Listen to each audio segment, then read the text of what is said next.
Hello, everybody. Welcome to Happy, Healthy, and Free with BoYee. My name is BoYee Nataraja, and I'm here with a very special guest.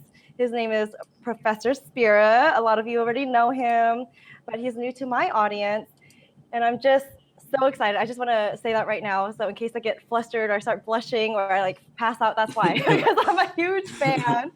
I'm a huge fan. So welcome. Thank you so much for being here today. Thank you for talking to me, interviewing me about one of my favorite subjects, Mucusless Diet Healing System. That's right. Oh, yes. I totally forgot to introduce people to you. Okay, so basically, Professor Spira, he is a huge visionary of the Mucusless Diet Healing System. If you haven't read this, please read it. I'll put links below and everything as well. He's not only a huge visionary, he's an educator, an author. He is a musician, a professional jazz trombonist. And yeah, he does so much more, but just those are some of the main highlights we're going to go over because that's what we're going to be talking about today. We're going to be talking about how to transition into the mucusless diet for people who are totally new to it. We're going to talk about spirituality and also about the arts, like how diet can have an effect on your craft as a musician and me as a dancer. So we're going to go over a few of those topics. But first, I'd like for you to introduce yourself to us a little bit about how your health used to be in the past. Just tell us all of that, and then where you're at now. Just your history with any health problems you had, all of that. All right. Well, yeah. So I've been practicing the Mucusless diet about 13 years and almost 14 years now. Basically, what happened growing up, I was always the big kid. I was always kind of the pudgy fat guy that would get made fun of, and so I kind of had that experience. But I also had a lot of ailments growing up that had me on pharmaceutical medications when I was 7 years old that I had kept taking all the way until I got into the diet, until I was 19 years old, for allergies, and I would have ear infections all the time and bronchitis and just all kinds of just painful ailments and things up in my head area. I had would get chronic migraine headaches all the time. I was always taking some kind of cold and flu, something for cold and flu like symptoms. They give you all those medications and amoxicillins and all that kind of stuff. So I was always at the doctor doing that. Yet I was also a really active person. For as much as I was going through on the health side, I kind of ignored it or just sort of pushed through it, and was real active in the Boy Scouts. I'm an Eagle Scout. Was real active in sports. I played the soccer growing up, and then ultimately played football for 6 years in high school. And I had my little period of acting and music, and that was really my passion. I liked, with football, I kind of liked it for the wrong reasons. I kind of liked football just because it was the way I look at it is it was such a stimulating kind of experience that I connect with mucus stimulation, because you really only enjoy that when you're really hopped up on mucus. We'll talk more about that if that sounds weird to some folks that never heard that concept. But just running out there and everybody's cheering for you and stuff, and it's so I kind of it's just such a big stage, and I'm a performer, so I like being on stage, and so that I looked at the football field as like a stage, but I didn't really have a passion for it like I had a passion for music, and that was I didn't have to have an audience for my music. I could play my music for myself and be totally happy. And so when it came time for college, that's where I decided, okay, I'm going to go into music. I'm going to follow this path. It's the hardest path of all the ones that I could have went. I could have went and did football, and I'd probably be done playing by now. 33 years old. A lot of professional football players, if I'd even got to that, which I probably wouldn't have as an average football player. But that's a tough, that's a tough path to follow just physically. A lot of people It is. look at sports figures and they're always like, oh, wow, I want to be like that. But they don't realize you start looking at the statistics of how long and what quality of life a lot of these, football players and a lot of these professional athletes have. They have so much pain, and a lot of them die in their 50s and all kinds of stuff, brain injuries and all that kind of thing. And so it's definitely not a longevity kind of thing. But that's a problem with the society. They don't value longevity. It's not about longevity. It's about right now. I want to get high and happy and eat my steak right now, Right. and that kind of thing. So, Right. so basically, in college I was studying music, but then I met Willie Smart, aka Brother Air, and he told me about the Mucusless Diet Healing System. And up to that point, I had studied a lot of other diets, and I'd tried the little fads and the pills and the weight loss, to try to lose weight. And then I used to work out, every day real hard in the weight room and all that kind of stuff. And I had like 18-inch biceps, and I did the whole big guy thing. And but when I met Brother Air, he just sort of hit me with this information that was just, well, I remember the day it happened. Me and my friend were sitting at this jam session, and they had this free food, and it was like all these chicken wings and stuff.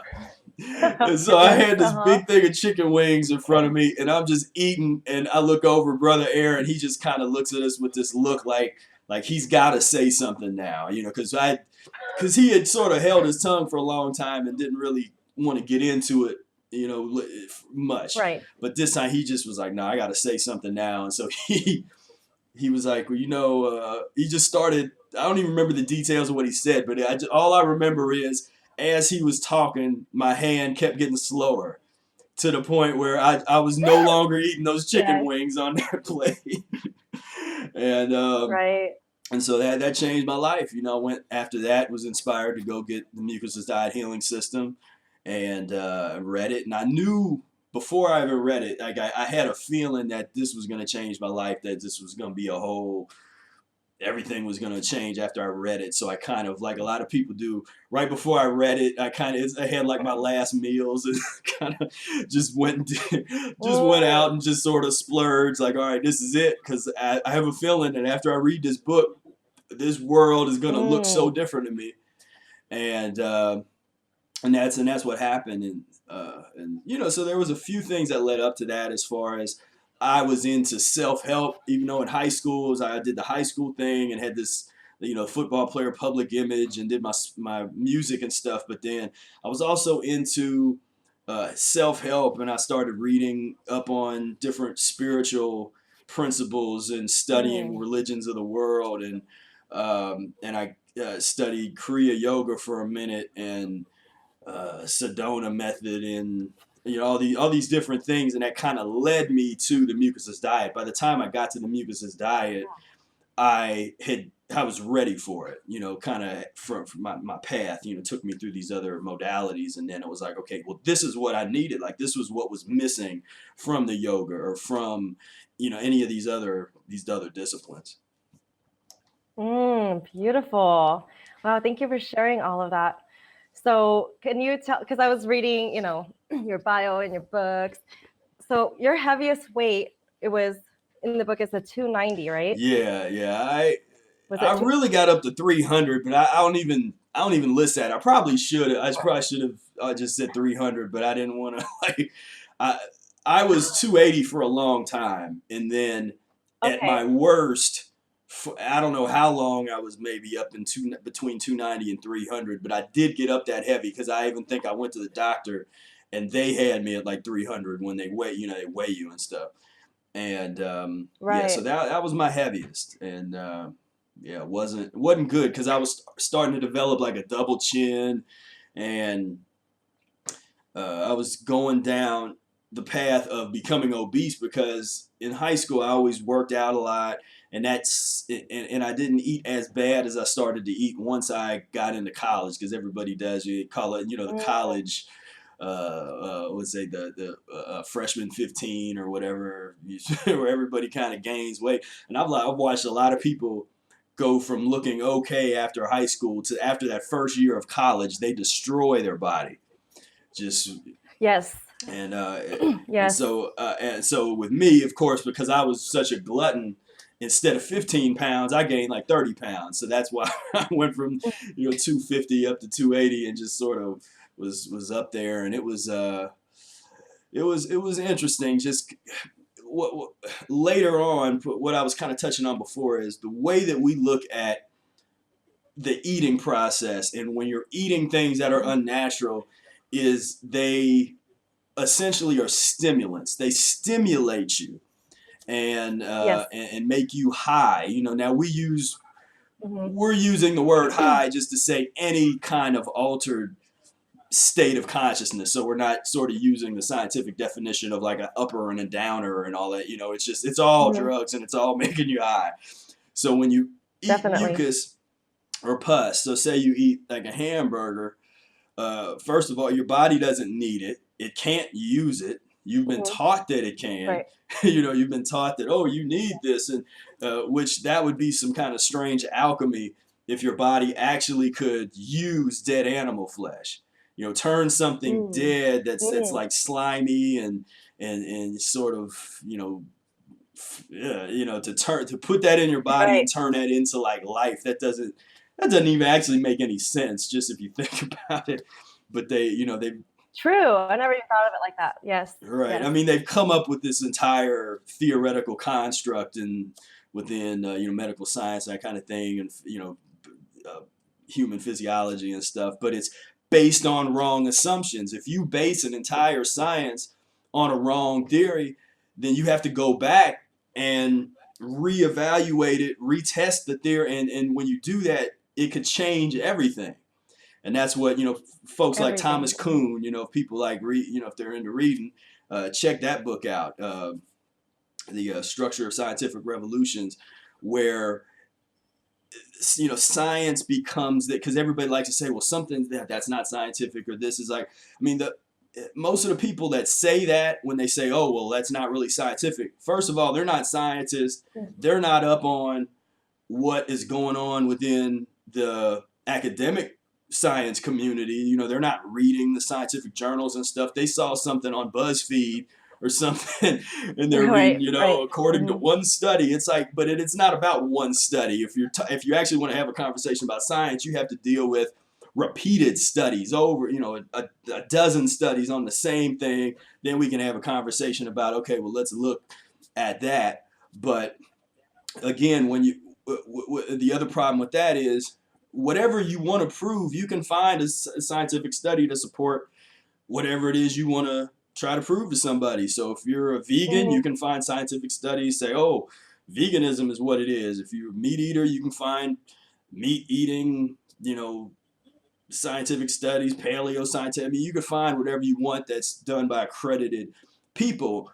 What I'm seeing is we have to almost move into this era of like philosophy. The word philosophy means lover of wisdom. For me, it's about Mm. wisdom, and less about Mm. science. As a philosopher, you draw from science, and Eric was a true philosopher, and people have to understand that when they read the Mucusless Diet Healing System. He's coming out of the tradition of the Leonardo da Vinci's and folks like that basically the old school philosophers were not just one thing. They were engineers, they were artists, they were visionaries, they Mm. were science. They just did everything. And Eric kind of comes out of that tradition. When he uses the word science, he's using it within that context, that historical context of, Ah. not the sort of the modern, really narrow vision of an academic Mhm. science, but a science insofar as the word science means like lover of knowledge, or knowledge as the root of it. And Wow, that's a great point. Yes, that's a great point. Thank you for sharing that. So I wanted to touch on, okay, so because in the book, it doesn't talk about diseases. It talks about how you heal yourself naturally, right?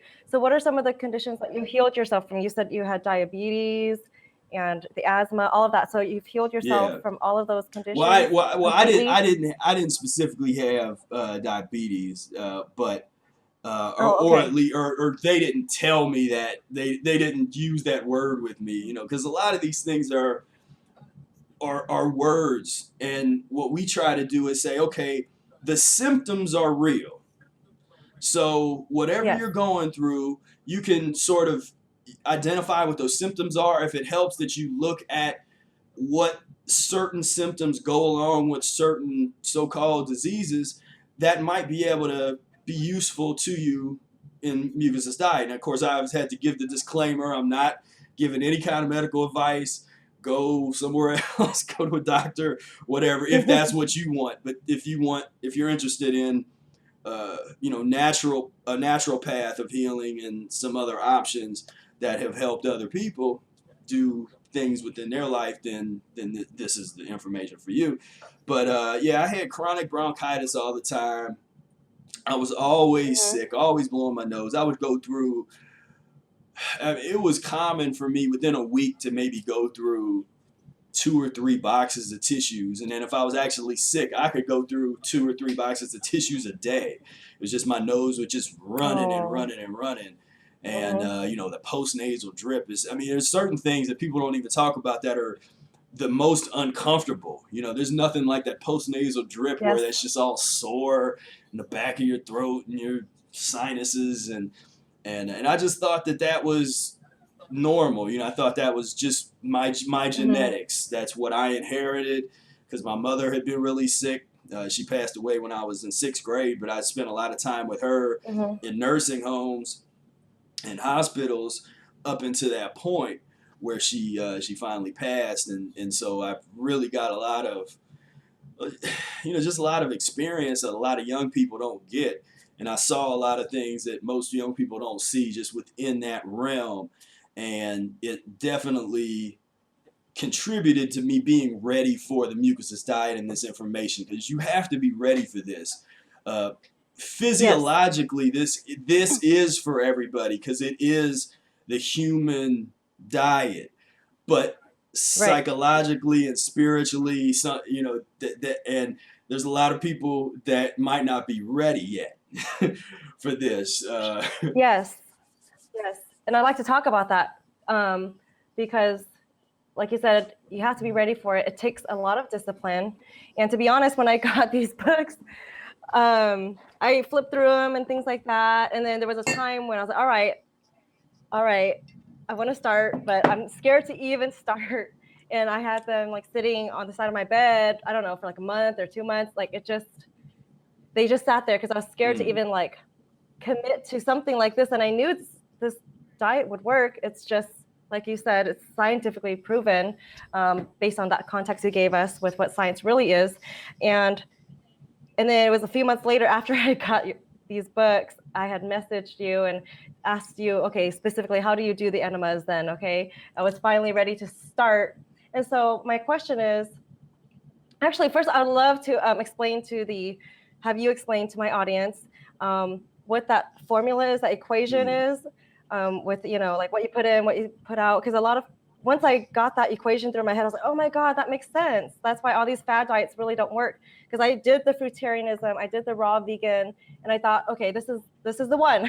I found the diet that's gonna heal me. I'm gonna feel great, but eventually it didn't feel good, and until I figured out, oh, I'm supposed to do enemas and intermittent fasting in a very careful and mindful way, then it'll work, right? Yeah. So can you explain that equation I'm talking about? Yes. For everyone, please. Talk about V equals P minus O. Vitality equals power minus obstruction. Essentially, what that represents is, if you were to relate it, say, to a car engine, you would, an engineer might say energy equals power minus friction. So if you don't change the oil in your car for 5 years and it starts to get all gunky in the engine, then at a certain point the engine isn't really going to work as well, and it's going to come to a standstill. It's going to be too much friction for it to be able to function. When there's no friction, it works fine and it moves fine. Another example with the car would be trying to put sand in the gas where right. unleaded gas is supposed to go. If you put sand in there, how far are you going to go? Or you water down the gas with sand. There's obstruction in there, and it's not meant to run on sand. It's supposed to run on gasoline. Well, the human body is, as Eric calls it, an air gas engine. So we take it all the way back and we say, okay, well let's put the food over there for a second and let's just look at the body, how it sustains itself moment to moment. Because you can go a couple days without food and not die. Everybody knows that. But you can't go 5 minutes without air. So air is premium. It's the most important thing in our lives is our breath. Yes. And so you would think that with air and breathing being so important to humanity, that we would have institutions and colleges and millions of scientific like we would have all of this effort and energy that goes into the breathing process. But no, we have all that kind of energy going into, how best to that's kind of, you say how best to change someone's bedpan, that kind of like just the amount of money that is spent, the billions and billions of dollars that go into hospitals, to the technology in these hospitals.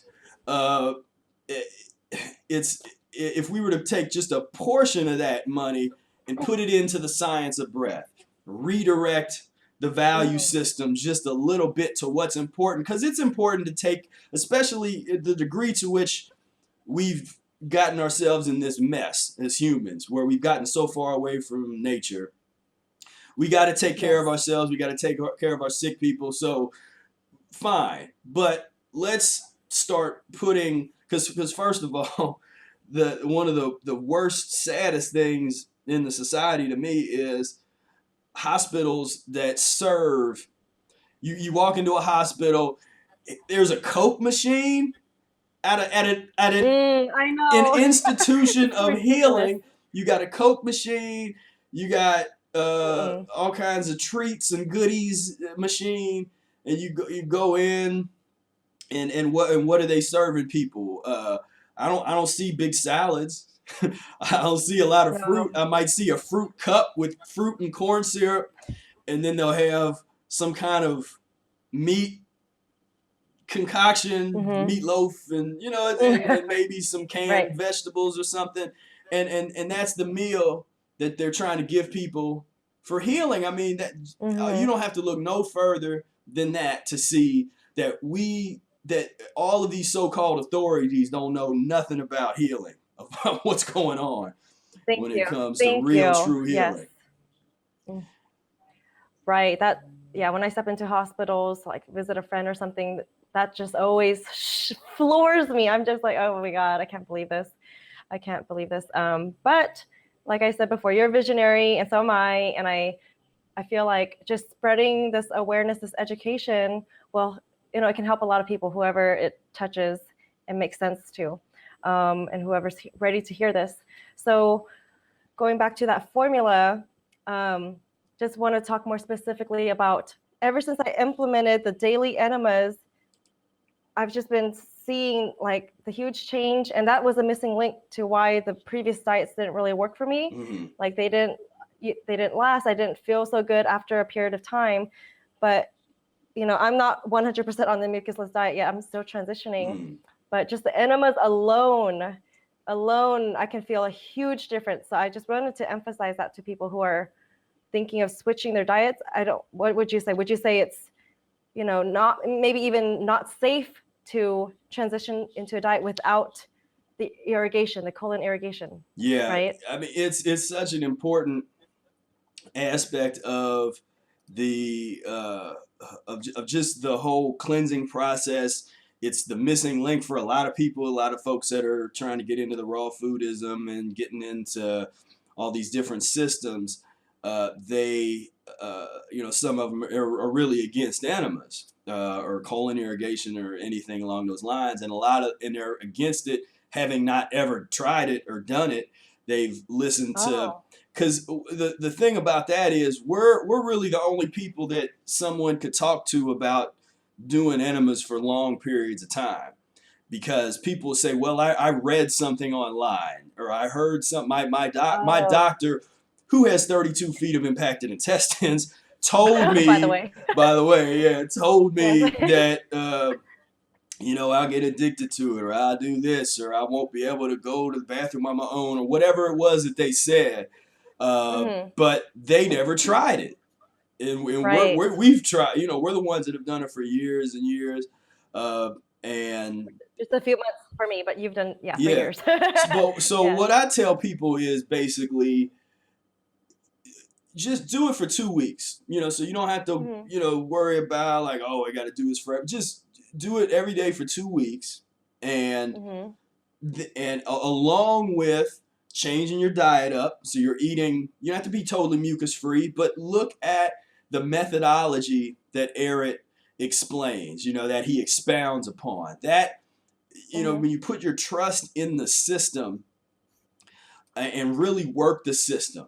And the system consists not only of just what food is good to eat, what food's not, that kind of thing, but the system is moving away from mucus forming foods, short term fasting, and incorporating the enemas along with all of that. Because when you have a Yes. cleansing diet and you start to eat more fruit, or you even start to eat more vegetables, and you're trying to get off of meat and all that kind of thing, these poisons are going to start to emerge out of your tissue system, where they had sort of laid dormant for a long time because of what you were eating. When you eat mucus forming foods, or you intake a lot of poison, it suppresses the elimination that would happen if that stuff wasn't there. So as you start to get closer into the fruit levels and the vegetable levels, all this stuff is going to start to move. Lymphatic systems are going to start to move. Hopefully, it'll be filtering well through your kidneys. If it's not, you got to deal with that. Hmm. When you urinate, it should be kind of cloudy and stuff when you're fasting and eating fruit and things. But but essentially, your body is going to start going through that process, and the enemas become a very important tool in promoting that, keeping these poisons and this toxic waste leaving your body. Because when it doesn't, what happens with some people is, and this is common now I'm seeing this in the raw food communities and the fruitarian communities and stuff. You'll have people that one or two things, they either sort of get way out there and they'll feel good for a while, but then they Right. hit the ceiling, and that when they fall back, because they didn't have any transitional methodology, they didn't know anything about cooked mucus-free foods, which are Hmm. way better than cooked mucus forming foods. For some reason they want to put all Hmm. cooked foods together. It's like, no, it's not created equal. If you don't know what things you're able to take a step back to, then what a lot of these people do is they go all the way back. So they go all the way back to meat and Mm. dairy, and then they want to call it Right. a cheat day. That's not a cheat day. That's bad methodology. Right. Right. It's one thing if you're working the system and you have a relapse like that. It can happen. So don't be hard on yourself. But if you're Hmm. not transitioning and you're not really you don't have any method to the madness, no kind of methodology to what you're doing, then anything can happen. And so the other thing that I see happen a lot is folks will, again, they want to use these identities, and so, okay, I'm from fruitarian, or I'm a raw foodist, or I'm whatever, based on this identity Hmm. word. And so that puts them in this box. It makes it real narrow. And so now they're thinking, okay, well, cooking is evil. So, but I'm really craving mucus. And so Mm. what am I going to do? Well, then they start eating 6 and 7 avocados a day, and nuts and seeds on everything, and dehydrated foods and all, which to me is prepared. That's not raw once you start doing that kind of thing. Right, yeah. But True.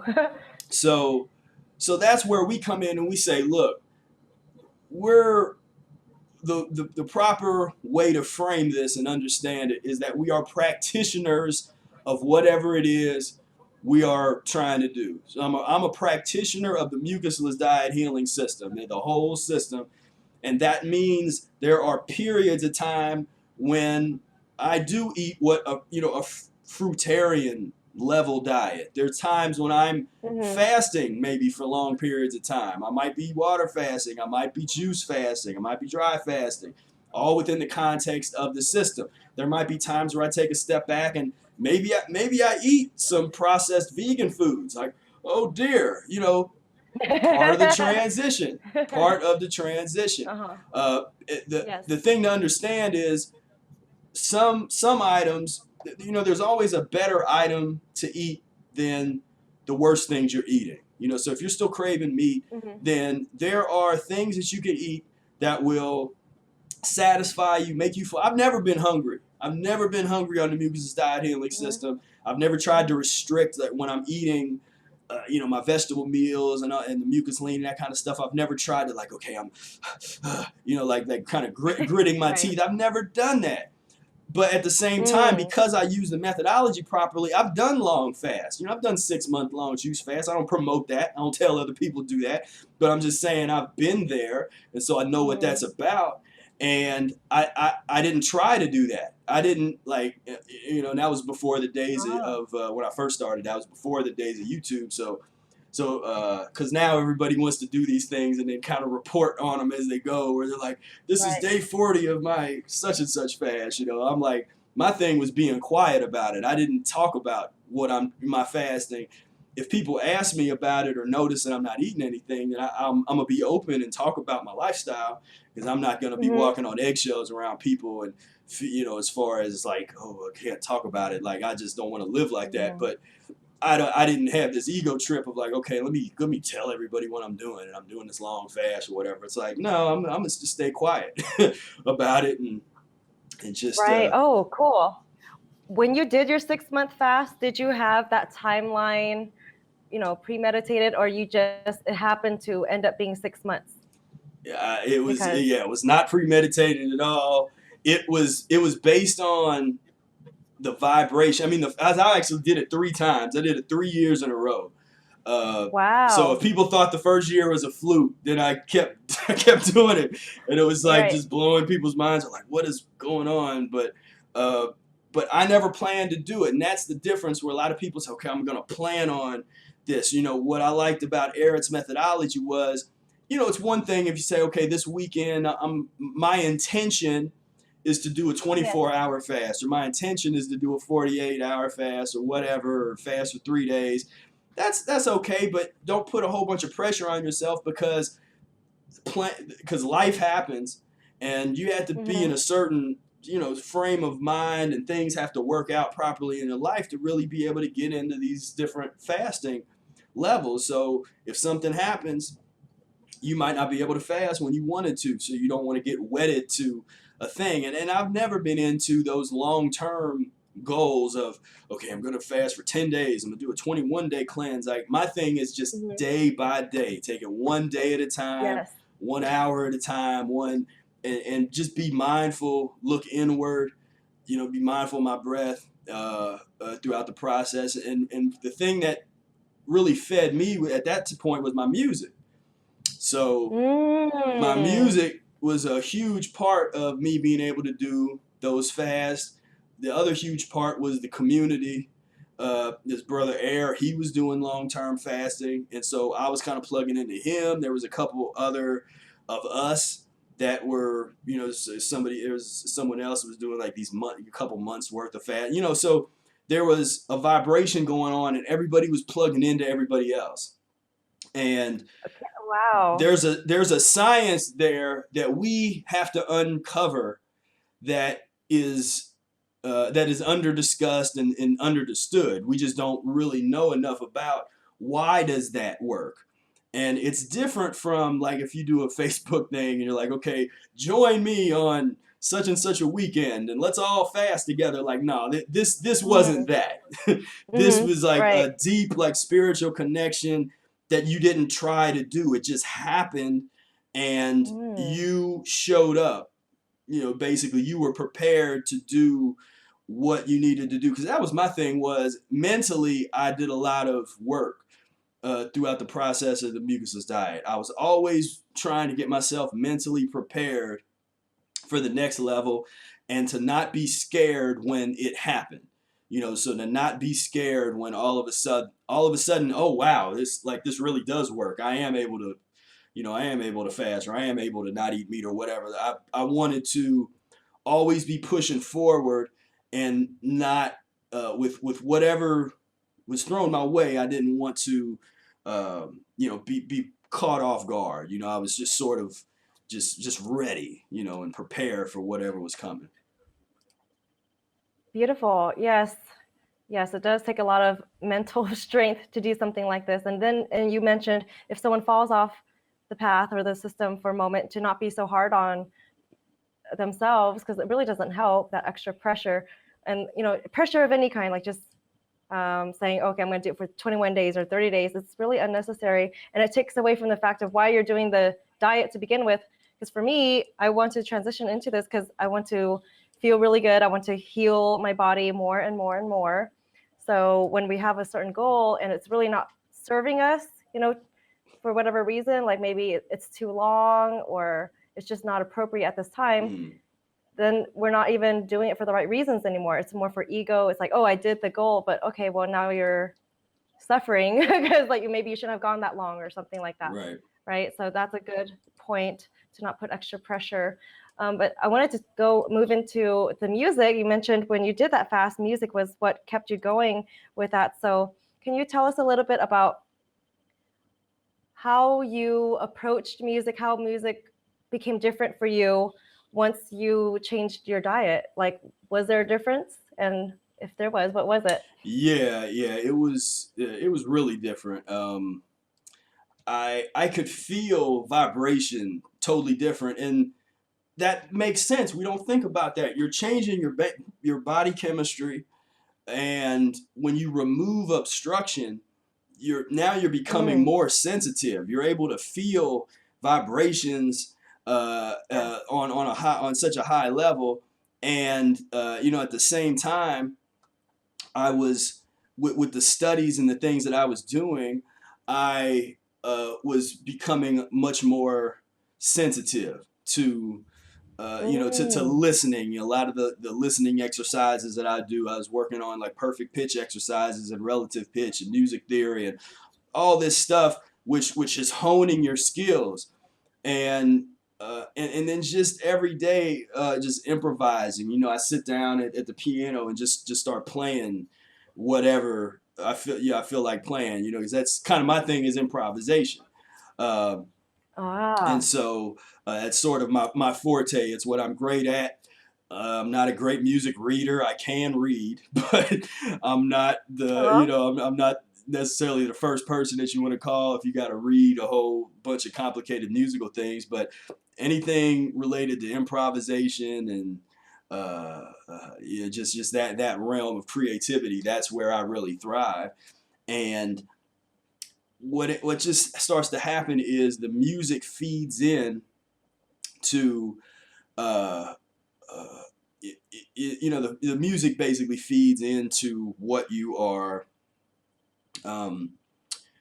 what you're trying to do. And so one of the habits I wanted to get into was to associate fasting with a lot of dedicated practice. And so Mm, I would get into these practice modes where I would practice 12 14 hours a day, and I'm wow. fasting, or fruit juice or whatever, and and then I'd go and play music with my friends for 3 or 4 hours at a time. I got videotapes of me and some of my musical friends just getting together, and we'll start playing, and 4 hours later we take a quick break. We might start playing again. Oh, You know, and oh my goodness. So that is, something that uh, uh, it's the one way I try to explain it to people is a lot of people really like to sort of put on a pedestal the athletic diet people, and that's fine if that's their spiritual. My thing is, it shouldn't just be about like, okay, I want to look good, or I want to get that the little serotonin kick of if I'm running around or something. It's like you have a higher purpose. So if when you're Hmm. jogging or you're working out, 'cause I go in the weight room workout and stuff. I don't do a whole lot of running things and stuff usually, but whatever you do, have a some kind of spiritual connection to it, and have a purpose other than, well, I just want to look good, or I want to whatever. So for me, the that kind of long-term music, I mean, that was that kind of thing, where somebody would say, well, I ran a triathlon and I ran 50 miles today or something. I mean, what we did was play music for 18 hours in a day while fasting. Like that was our thing. that would be Yes. that would be, and unless you're a musician or artist or something, you might not even appreciate that kind of vitality that it takes to do something like that. Because you're the energy, and it's like you have to be essentially unobstructed to let that vibration flow, and that's what Mm. we always try to do. Yes, yes, I feel you. I mean, I'm not at your level yet by any means, but just lately, like my diet is cleaner and everything now, but gosh, the way I approach dance is just so different. Like before, it was more of there was ego behind the dance, right? Kind of like, okay, I gotta look good to look good. My legs have to be up here and the lines have to be perfect. But it was more for other people so that they could enjoy my dancing. Mm. But now it's like, no, I'm doing this. Yeah, they can enjoy it. They can watch it too. But really, it's just the movement. It's for me and for the divine. Like I feel that connection. I feel that. Yeah, I never use that word vibration, but that's what it is. I feel these subtle vibrations when I move, and it just feels so beautiful. Um, and I know um, I can't dance if I'm obstructed. If Mm. I eat like a heavy meal of processed foods and things like that, it's like ridiculous for me to even think about dancing Mm-hmm. because my body is such a mess, and I don't feel comfortable. I don't even feel good in my body. I don't want to move. I don't want to think about even connecting to spirit or anything. It's too challenging to even get to that state. But if I take care of my body, I feel like, yeah, it becomes more natural. I can breathe. I can actually breathe. Right. We're going back to the breath. Um, and until one starts to feel that, then they can understand better. But I never really thought about that thoroughly until just now. Mm. Like I really cannot dance if my bowels are all just full of gross food. I can't do it. Right. It's really uncomfortable. And I just can't. So I'm happy you shared that. And also, like I said, the spirituality thing, right? It helped me automatically become more spiritually connected. It's just something that happens with it. It's like a correlation with the diet for me anyway. Yeah. Right. Right. And that's such a beautiful thing. I just feel so connected. It's so interesting. Do you have any thoughts on that? Like on how that might have correlated for you, the diet with spirituality? Yeah. For me, that root of spirit, the Latin root, that means breath, and so that's the foundation. When when different ancient texts talk about they had unclean spirits, then I translate that to mean they had unclean breath, meaning they had been eating things that they weren't supposed to be eating. Uh, and so if you want to clean up your spirit, you got to clean up your diet first. That's a part of it. Mm. So I know there's a lot of people that kind of say, well, I'm spiritual. It doesn't really matter what you eat and all this kind of stuff. I'm like, I don't know what books you're reading, but I think it's Right. like it's the foundation. That's you know, and there's so many different traditions, and but most of the traditions have at some point, you know, they have fasting traditions, they have fruit eating and living traditions, uh, and so it's built in, but people don't live that. People don't really read their inspirational texts and often strive to really truly live by them. They'll be selective and be like, okay, well, I like this part or I don't like that part. It's based on how they feel, but they're not really trying to give themselves to whatever it is they're claiming to do. And so for Mm. me, it was less about talking about it. And because a lot of people say, oh, well, where's your spiritual videos and all this kind of stuff. And my thing was, if you don't get it emanating off of me, like if you can't feel it, no matter what we're talking about, then then we don't have then we don't have nothing to talk about, you know, because it's like, and and the other thing is I don't like you know, I don't want people to if I start getting into, you know, like my belief systems, right? Because everybody has their thing. Mine's kind of unique based on my studies and stuff, and I don't necessarily want people to believe what I believe just because they heard me say it, you know. So I encourage people to study. So I could give you a list of 20 books to read and you know, stuff to lectures to check out, and just study the history of religious thought, study the history of philosophy, of just if you're interested in truth, you know, if you're a truth seeker, you know, check everything out. Yes. And I mean, there's really a dynamic of you check everything out and then forget everything, you know, and that's the same principle with Mm-hmm. art. And as a musician, you study all this stuff intensively, you learn all these licks, you learn all these concepts and this music theory and all this stuff. But when you're on the bandstand improvising and playing, you forget it all, and you're like, all right, I'm done, Mm-hmm. and you just play. And so to me, spirituality Yes. is about just play. You know, it's like you've done your Oh, I work, love it. you've done your studying. Now just be. You know, and we don't have to get real deep and heavy. We can if we feel like it, but we don't have to. You know. Wow. That's just great. So I had a friend call me the other day because she just wants to totally change up her diet. She wants to feel energetic. She wants to be the best version of herself, is what she said. Um, and then one of the things I found myself telling her is, you know, I gave her the tips. Okay, do the enemas. You know, that's very important. Things like that. But then I found myself saying, you know, but beyond that, you have to have a conviction stronger than anything to drive you to continue on. Mm-hmm. And if it's just for good looks or something like that, it's not going to work. Right. And so everyone has their own reason for following this or that. But if someone wants to follow like a healthy healing system of eating, they have to have their own personal conviction for that. So, you know, I directed her to some documentaries and things like that might help her find that conviction. But Right. would you agree with that? Like if someone doesn't have a really strong conviction, you know, that's not ego-based, but it has to be something much deeper. It's just they probably won't be able to continue on long term. Yeah, Right.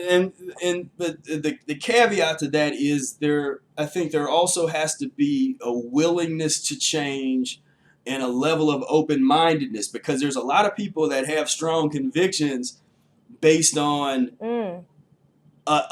based on sort of a socio-cultural experience that they had growing up, and they were born into a certain belief system, and they have such a strong conviction they don't know how to challenge that. And just because you challenge a belief system doesn't mean that you have to get rid of it.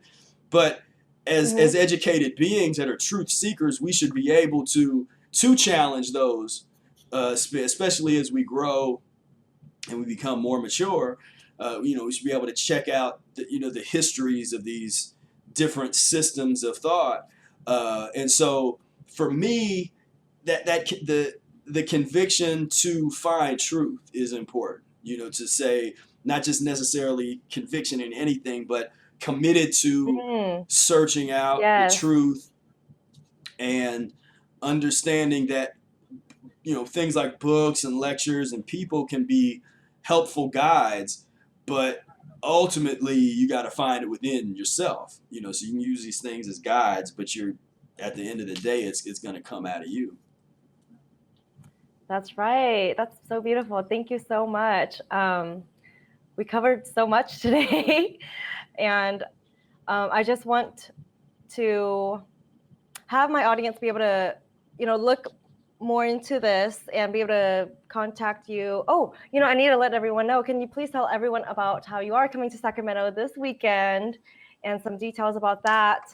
And of course, we'll put a link to the event, the Facebook event, so people can get all the details in front of them. But Can you speak a little bit about that? I'm so excited you're coming to town. Yes. So I'll be in Saturday. The event is from 11 a.m. until 3 p.m. And that's going to be the intensive day. I'd say you really definitely want to make it to that day. We're gonna have a meal. They'll feed you. It's $10 if you're not a member. We're going to have a menu that I put together, so just sort of like a whole mucusless diet experience. So that will be Saturday. Then Sunday is a smaller, a little more general. Keep it a little more general in terms of mucusless diet. That is from 3 o'clock to 5. I believe. Yeah, 3 o'clock to 5. That's 4311 Ottawa Avenue, Sacramento, Ohio.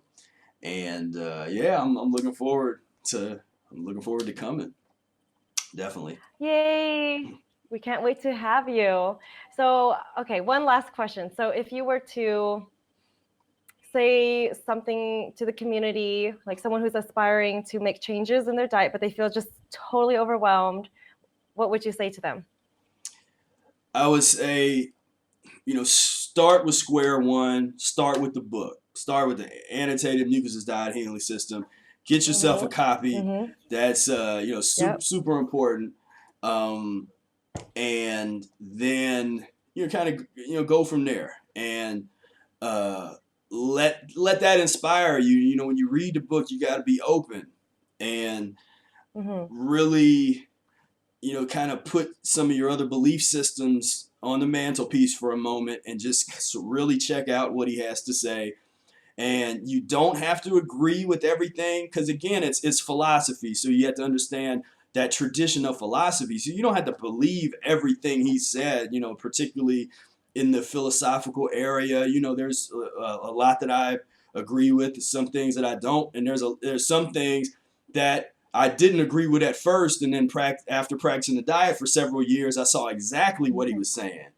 But the transition diet chapters, the fasting chapters, really take that to heart and incorporate incremental changes.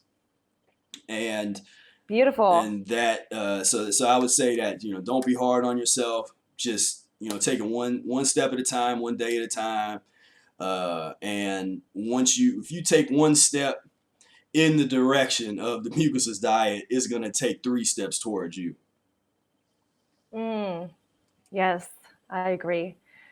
That's great. And so if someone wants to just follow you and follow your work, what's the best way for them to see that? What's the website or that where you're most active on? Yeah. Where people can find out about you? So mucusfreelife.com. That's mucusfreelife.com.